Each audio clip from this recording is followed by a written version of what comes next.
Billion اور کونتس ملا اپنی فوج کے ساتھ قاہرہ پہنچتے ہیں۔ صلاح الدین بھی خلیفہ کے علاج کے لیے حکیم لطیف کے ساتھ قاہرہ پہنچ جاتے ہیں۔ صلاح الدین گندم کے ذخائر کو اپنی تحویل میں لے لیتے ہیں اور بیلین کو گرفتار کر کے شہنشاہ اماریک کو خط لکھتے ہیں، اگر بیلین کی ضرورت ہے تو مصر سے اپنی فوج واپس بلا لو۔ سلطان نور الدین نے قدس کے صلیبی فوجیوں کے گودام میں موجود گندم وہاں سے لے کر قدس کی عوام کے ہر گھر میں پہنچا دی۔ دونوں اطراف سے شہنشاہ اماریک کے لیے افسوسناک خبریں تھیں۔ صلاح الدین پر کونتس ملا کی حقیقت شمسا کی وجہ سے عیاں ہو جاتی ہے۔ قاہرہ میں شہوار کے سپاہی صلاح الدین اور اس کے ساتھیوں کو گرفتار کرنے کے لیے ہر گھر کی تلاشی لیتے ہیں، مگر صلاح الدین، بیلین اور ان کے ساتھی سب غائب تھے۔ شہوار غم و غصے کی کیفیت میں تھا۔ سلطان نور الدین شیرکو اور جاروکی کی قیادت میں اپنی فوج مصر کی طرف بھیجتے ہیں۔ شہنشاہ اماریک شٹلیون کو بیلین کی رہائی کے لیے مصر بھیجتا ہے۔ صلاح الدین نے بیلین کو ایک بحری جہاز میں قید کر رکھا تھا۔ لارڈ گائے شہنشاہ اماریک کو مشورہ دیتا ہے کہ گندم عبرس سے منگوا لے، مگر عبرس کی سلطنت کے ساتھ اماریک کے ریلیشن اچھے نہ تھے، جبکہ لارڈ گلیوم کے ریلیشن اس سلطنت کے ساتھ بہت اچھے تھے۔ گلیوم کو عبرس سے گندم حاصل کرنے کے عوض زندان سے رہا کر دیا جاتا ہے۔ لارڈ گائے اور لارڈ گلیوم کے ساتھ بالڈن بھی عبرس جاتا ہے۔ گلیوم وہاں سے کثیر مقدار میں گندم خریدتا ہے۔ عبرس والے بڑی عزت اور احترام سے گلیوم کا خیر مقدم کرتے ہیں۔ اتنے میں چند لوگ مسلمانوں کے حلیے میں آتے ہیں اور کہتے ہیں، اگر تم گندم لے گئے تو مسلمانوں کے لیے گندم کی شارٹیج ہو جائے گی۔ سلطان نور الدین کو گندم سے محروم کرنے والوں کا پیٹ ہم نہیں بھرنے دیں گے۔ لارڈ گلیوم بالڈن کو ایک طرف جانے کا کہتا ہے۔ وہ حملہ کر دیتے ہیں۔ یہ آدمی لارڈ گائے کے تھے۔ دونوں فوجوں میں لڑائی ہوتی ہے۔ بالڈن یہ سارے مناظر اپنی آنکھوں سے دیکھ رہا تھا۔ لارڈ گائے نے قاتلوں کو ہدایت کر رکھی تھی کہ شہزادے بالڈن کو کوئی نقصان نہ پہنچے اور نہ ہی میرے فوجیوں کو، صرف گلیوم کو قتل کرنا ہے۔ ادھر قاہرہ میں شہوار جوہر کو حکم دیتا ہے صلاح الدین کے قریبی ہر شخص کو گرفتار کیا جائے۔ جوہر قاضی فاضل تک پہنچ جاتا ہے۔ سپاہیوں کو حکم دیتا ہے، قاضی فاضل کو گرفتار کر لو۔ قاضی فاضل سپاہیوں سے کہتے ہیں، تم پر مصر کی حفاظت کی ذمہ داری ہے۔ تم تاج و تخت کے پجاری، مسلمانوں کا سودا کرنے والے، صلیبیوں کے ساتھ اتحاد کرنے والے وزیر کی حمایت میں مجھے گرفتار کرو گے۔ میں خلیفہ کے پاس جا رہا ہوں، آؤ آ کر مجھے گرفتار کر لو۔ سپاہی قاضی فاضل کو گرفتار نہیں کرتے بلکہ سر جھکا لیتے ہیں۔ شہوار خلیفہ کے پاس جاتا ہے تاکہ قاضی فاضل کو گرفتار کر سکے۔ حکیم لطیف کی میڈیسن سے خلیفہ کی صحت بہتر ہونا شروع ہو جاتی ہے۔ شہوار خلیفہ سے آ کر کہتا ہے کہ قاضی فاضل غدار ہے، اسے میرے حوالے کر دیں۔ خلیفہ کہتے ہیں، میں بیمار ضرور ہوں، مگر اس کا یہ مطلب ہرگز نہیں ہے کہ میں صلیبیوں کے جوتوں کی آواز نہیں سن سکتا۔ میں قاضی فاضل کو ہرگز تمہارے حوالے نہ کروں گا۔ شہوار کہتا ہے، میں نے آپ کی حکومت کو تقویت دی ہے، آپ میری مخالفت کر رہے ہیں۔ خلیفہ کہتے ہیں، تم گستاخ ہو، میں قاضی فاضل کو تمہارے حوالے نہیں کروں گا۔ ادھر شٹلیون شہوار کے دربار میں بغیر اجازت کے محل کے دروازے کو کھولتے ہوئے اندر داخل ہوتا ہے اور شہوار سے پوچھتا ہے، صلاح الدین کو آخری بار کہاں دیکھا گیا تھا؟ شٹلیون گندم کے گودام کے محافظ مرتضیٰ کو پکڑتا ہے، اسے تشدد کا نشانہ بناتا ہے۔ جوہر اسے بتاتا ہے، بحری ساحل پر کچھ نشانات ملے ہیں۔ شٹلیون بحری ساحل پر پہنچ جاتا ہے۔ وہ بندرگاہ کے محافظ کو پکڑتا ہے، اس سے پوچھتا ہے، کچھ لوگوں کو تم نے دیکھا ہے؟ وہ انکار کر دیتا ہے تو اسے لٹا کر کلہاڑی سے اس کا بازو کاٹ دیتا ہے۔ پھر بھی جب وہ نہیں بتاتا تو اس کا دوسرا بازو کاٹ دیتا ہے۔ اس ظلم پر وہ بتاتا ہے، ایک ماہی گیر کچھ لوگوں کو سامان پہنچاتا ہے، آپ اس سے پتہ کر لیجئے۔ شٹلیون اس کا نام پوچھتا ہے تو وہ بتاتا ہے، ایمان۔ یہ معلومات حاصل کرنے کے باوجود بھی شٹلیون کلہاڑی سے اس کا پھر آدھا بازو کاٹ دیتا ہے۔ شٹلیون ایمان ماہی گیر کے پاس جاتا ہے اور اس سے صلاح الدین کے بارے میں پوچھتا ہے۔ وہ لا علمی کا اظہار کرتا ہے۔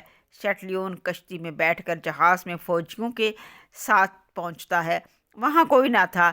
سرائے والے نے قبل از وقت صلاح الدین کو مطلع کر دیا تھا اور انہیں محفوظ مقام تک پہنچا دیا تھا۔ شٹلیون کہتا ہے ہم صلاح الدین کے پیاروں کے ذریعے اسے پکڑیں گے۔ جمشید افندی شمسا کے نئے ٹھکانے کا پتہ لگا کر کونٹس ملا کو بتاتا ہے۔ کونٹس ملا شہوار کے پاس جاتی ہے اور اپنا تعارف کراتی ہے اور بتاتی ہے صلاح الدین کو بل سے نکالنے والی شمسا ہے۔ میں اس کا ایڈریس اس شرط پر بتاؤں گی کہ صلاح الدین کو گرفتار کر کے میرے حوالے کیا جائے گا اور صلاح الدین کو میں خود قتل کروں گی۔ ادھر سلطان نور الدین کاراتگن کو مصر کی مہم پر جانے کا حکم دیتے ہیں۔ کاراتگن کی ایک روحانی شخصیت رہنمائی کرتی ہے اور ایک میڈیسن دیتے ہیں۔ انہوں نے کہا راستہ طویل ہے اور کٹھن بھی۔ جب لبوں پر پپڑیاں جم جائیں اور جسم میں جان نہ رہے تو اس کا ایک قطرہ استعمال کریں، صرف ایک قطرہ آپ کو زندہ رکھے گا۔ کاراتگن نور الدین کے پاس جا کر کہتے ہیں میں مصر کی جنگ میں شامل نہیں ہو سکتا کیونکہ میں اپنے اندر کی جنگ سے لڑ رہا ہوں، باہر کی جنگ لڑنے کی سکت نہیں ہے مجھ میں۔ نور الدین اسے سمجھاتے ہیں کہ تم اندر کی جنگ جیتو ورنہ تم اس عذاب سے شکست کھا جاؤ گے۔ کاراتگن کو ایک نئی قوت ملتی ہے، وہ اپنے سپاہیوں کے ساتھ سفر کے لیے روانہ ہوتے ہیں۔ ادھر قاہرہ میں شہوار اور شٹلیون کونٹس ملا کی شرط کو تسلیم کر لیتے ہیں۔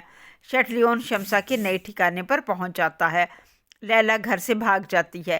شٹلیون اپنے ساتھی سے کہتا ہے اس کو مت پکڑو، یہ سیدھی صلاح الدین کے پاس جائے گی اور صلاح الدین شمسا کو بچانے یہاں آئے گا۔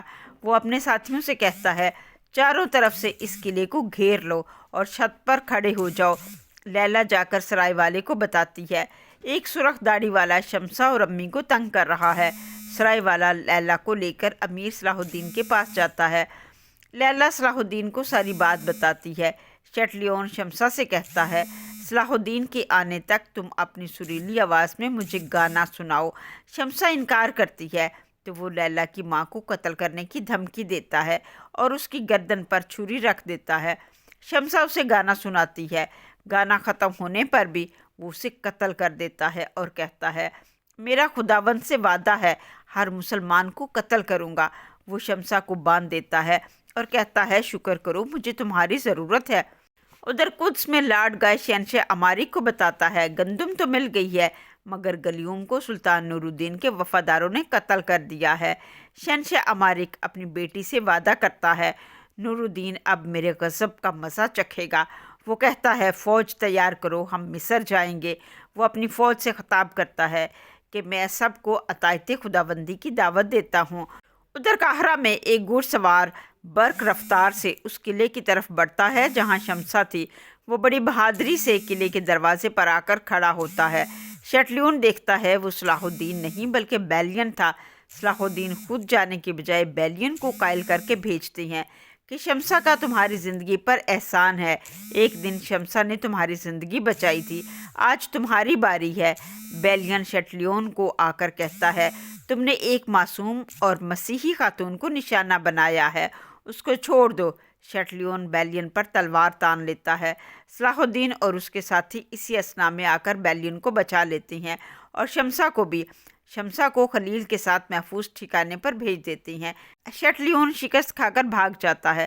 صلاح الدین کہتے ہیں بیلین تم نے دیکھا امارک نے شٹلیون کو تمہیں بچانے کے لیے نہیں بلکہ مارنے کے لیے بھیجا تھا۔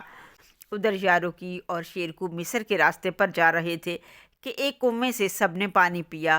اس کنویں میں زہر ڈالا گیا تھا۔ اس زہریلے پانی سے سب جانور اور سپاہی وامٹنگ کرنے لگے اور بے ہوش ہو گئے۔ یہ امارک اور ولیم کی چال تھی تاکہ نور الدین کا قافلہ مصر تک نہ پہنچ سکے۔ شیرکو اللہ سے دعا مانگتے ہیں یا اللہ یہ مٹھی بھر سپاہی تیرے نام کی سربلندی کے لیے نکلے ہیں، مدد فرما۔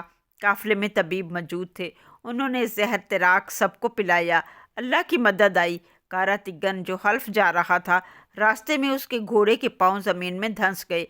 گھوڑے نے حلف کی راہ لینے سے انکار کر دیا۔ کاراتگن کو اپنا روحانی مرشد کی ہدایت یاد آئی، قسمت سے لڑنا چھوڑ دو اور اپنے آپ کو قدرت کے حوالے کر دو۔ کاراتگن اپنا راستہ بدل لیتے ہیں اور چند لمحوں میں ہی وہ اس مقام پر پہنچ گئے جہاں شیرکو اور سپاہی بے ہوش پڑے تھے۔ کاراتگن انہیں اپنے روحانی مرشد کی دی ہوئی میڈیسن کا ایک ایک قطرہ منہ میں ڈالتے ہیں۔ سب کی قوت بحال ہو جاتی ہے اور وہ اپنا سفر جاری رکھتے ہیں۔ شیرکو نے صلاح الدین کو اپنے مصر آنے کی اطلاع دی تھی اور مخصوص مقام بائبل کے مقام پر آ کر ملنے کو کہا تھا۔ صلاح الدین بیلین اور ساتھیوں کے ساتھ وہاں پہنچے تو آگے شہنشاہ امارک اپنی فوج کے ساتھ تھا۔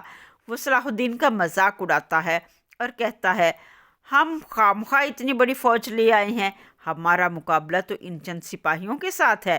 بیلین کہتا ہے، اب صلاح الدین اب تم میری گردن پر تلوار رکھ کر اپنی شرطیں منوا لو۔ مگر صلاح الدین اسے تلوار دے کر کہتے ہیں، جاؤ بیلین، تم اپنی صف میں جاؤ۔ بیلین کہتا ہے، یہ بے وقوفی ہے صلاح الدین، تم ہزاروں کے لشکر کا مقابلہ نہیں کر سکتے، شکست تسلیم کر لو اور ہار مان جاؤ۔ صلاح الدین کہتے ہیں، یہ میری شہادت کا وقت ہے، میں مقابلہ کروں گا۔ صلاح الدین اپنے ساتھیوں کو موٹیویٹ کرتے ہیں، کفار پر ان کی بہادری کی دھاک بیٹھ جاتی ہے۔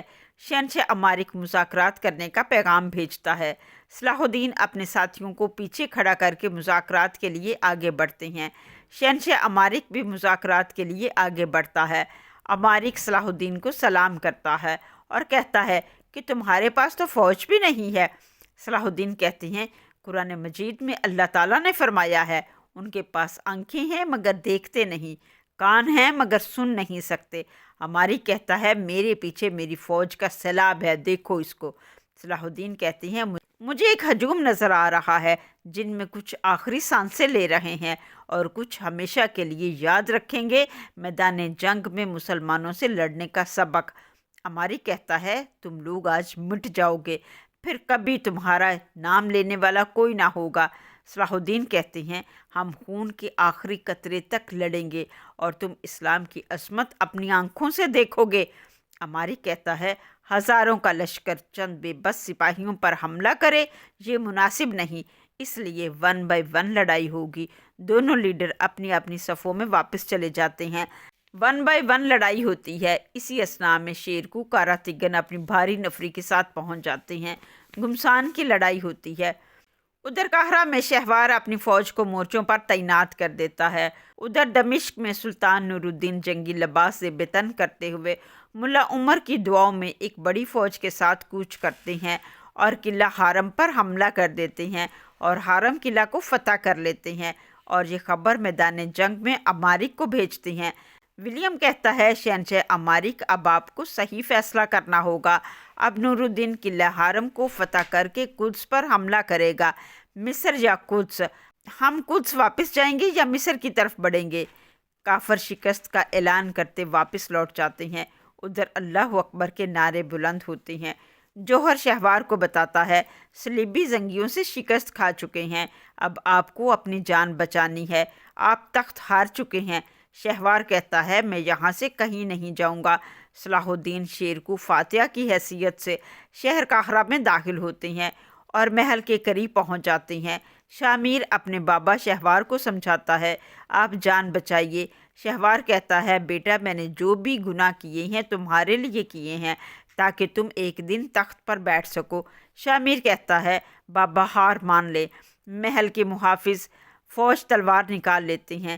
صلاح الدین خطاب کرتے ہیں اور سمجھاتے ہیں، صلیبی شکست کھا چکے ہیں، ہم مسلمان ہیں اور مصر ایک اسلامی ملک ہے، شکست مان لو تاکہ ہم امن سے شہر میں داخل ہو سکیں۔ کاراتگن اور یاروکی حملہ کرنا چاہتے ہیں مگر صلاح الدین چاہتے ہیں قتل و غارت کے بغیر امن سے شہر میں داخل ہوا جائے۔ فوج ہار نہیں مانتی۔ صلاح الدین کہتے ہیں، میں اس قتل و غارت کے گناہ میں شامل نہیں ہو سکتا، اور چلے جاتے ہیں۔ کاراتگن اور شیرکو بھی فوجیوں کے ساتھ لڑائی کرتے ہیں۔ شامیر شہوار کو سمجھاتا ہے، بابا ہار مان لے، زنگیوں کو تاوان دے دیتے ہیں اور معافی مانگ لیتے ہیں، وہ ضرور معاف کر دیں گے، ہم جلا وطن ہو جائیں گے۔ مگر شہوار محل کے خفیہ راستے سے فرار ہونے کو ترجیح دیتا ہے۔ زنگی فوج محل میں داخل ہوتی ہے۔ فوجی مزاحمت کرتے ہیں۔ شامیر شیرکو سے کہتا ہے، میں مذاکرات کرنے آیا ہوں۔ وہ ریکویسٹ کرتا ہے، میرے بابا کو قتل نہ کریں، ملک بدر کر دیں۔ صلاح الدین شیرکو کو بتاتے ہیں، شامیر نے ہماری مدد کی ہے۔ صلاح الدین اور شیرکو کہتے ہیں، ہمیں بتاؤ شہوار کہاں ہے؟